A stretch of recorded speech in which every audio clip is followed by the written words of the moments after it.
One of the world's greatest performers, Shakira has had the most successful song in the 21st century to date and topped the charts in over 55 countries. She's won 2 Grammy Awards, 7 Latin Grammy Awards, and has been Golden Globe nominated. She is also the highest-selling Colombian artist of all time and the second most successful female Latin singer, having sold over 50 million albums worldwide. Today, she joins us to talk about something very close to her heart, the Barefoot Foundation, which works to make education available to the least advantaged. Honourable members, Shakira.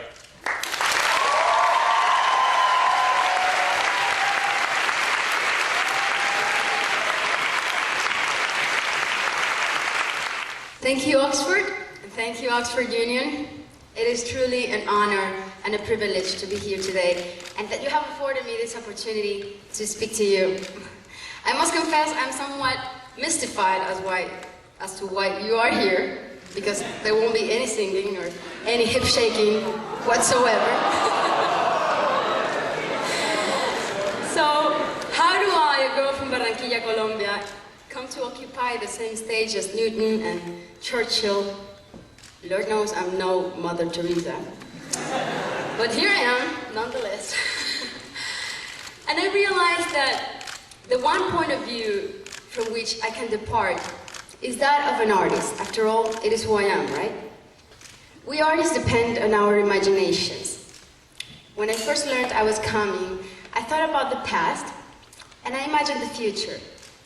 From your minds, ideas will sprout that will give new shape to the world. And I cannot help but fast forward to what the world will be like in 50 years. What will be happening? Who will we be?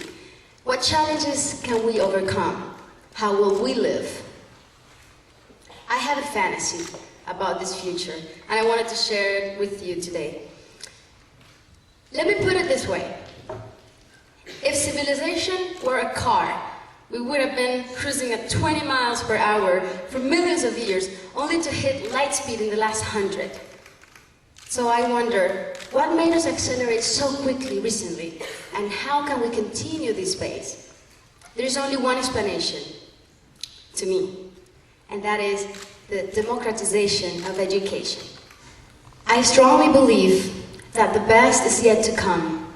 With universal access to education, to feed our collective intelligence, with our commitment to meet and organize in places like this, with students like you, we could be so close to creating a network of intellect, an enormous think tank, devoted to sharing the best ideas and inspiring each other to keep learning, keep informing, and keep advancing our world, and finding solutions to our common issues. Wouldn't that be great? We have evolved so far in history, with so many technological advances in just the past century.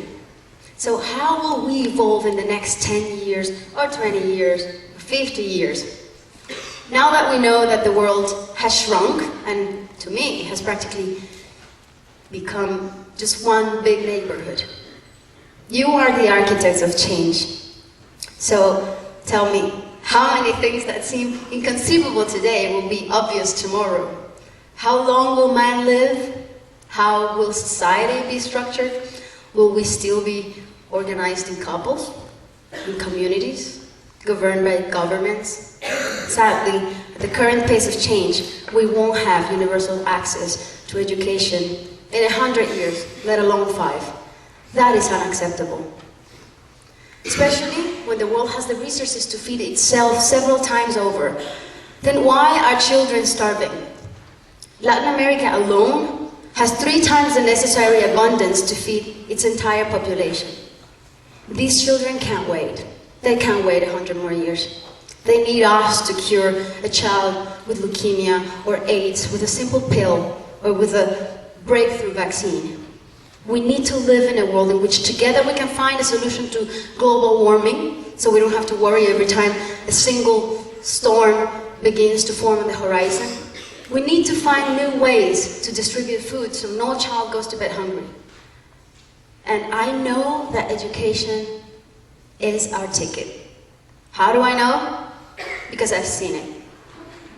I was born and raised in Colombia, a country marked by civil war, civil conflict, social strife, and inequality.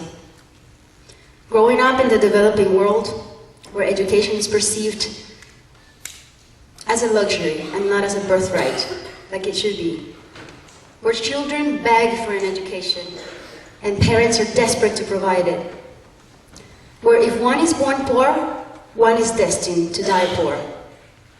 But the good news is that there is an exit strategy to break the cycle of poverty in which millions of people are trapped because of lack of access to education. From the moment I turned 18, I decided to establish my own foundation in Colombia, and since then we've been working on providing high-quality education, nutrition for children, and occupational training for the parents.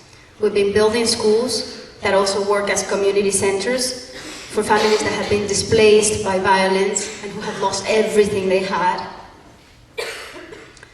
And we found a way to keep kids in school and maintain parents' involvement in their children's education. By providing nutritious meals in schools, we have decreased the number of dropouts and we have eradicated malnutrition among our students. So we know that creating comprehensive models of education in areas where the population is vulnerable to extreme poverty and conflict transforms the minds of not only the kids but also the families and entire communities. And it works, believe me, it works. Now I want to be clear about this. This isn't about charity. This is about investing in human potential. From an ethical point of view, from a moral point of view, it of course accomplishes the purpose.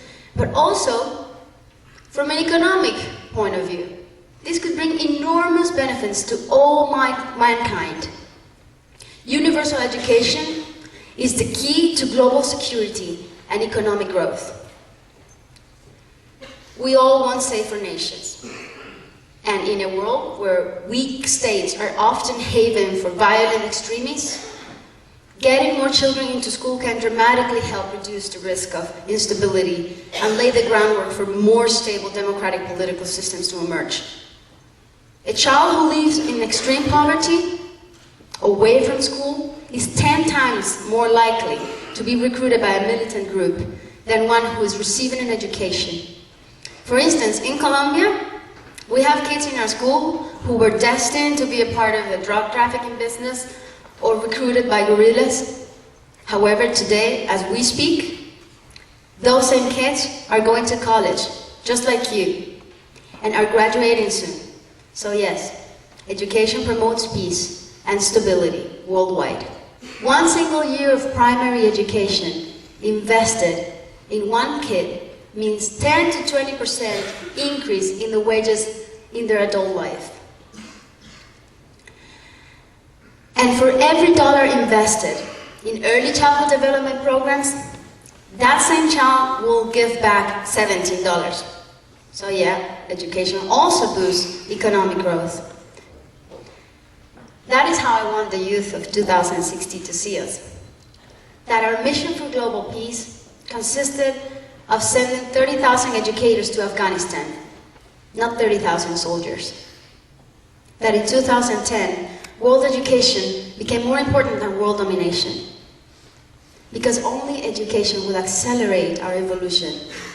And because only by investing in our children, by tapping their potential that has remained untapped for far too long, can they one day cure our diseases, or bring us to Mars, or secure us peace here on Earth.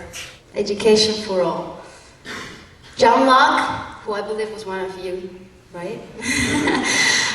Once said, the only fence against the world is a thorough knowledge of it, and the earlier the better. So yeah, the earlier the better. There is no time to waste. It is you who are in the driver's seat. It is your foot on the accelerator, and please step on it. Thank you so much. This has been a true honor.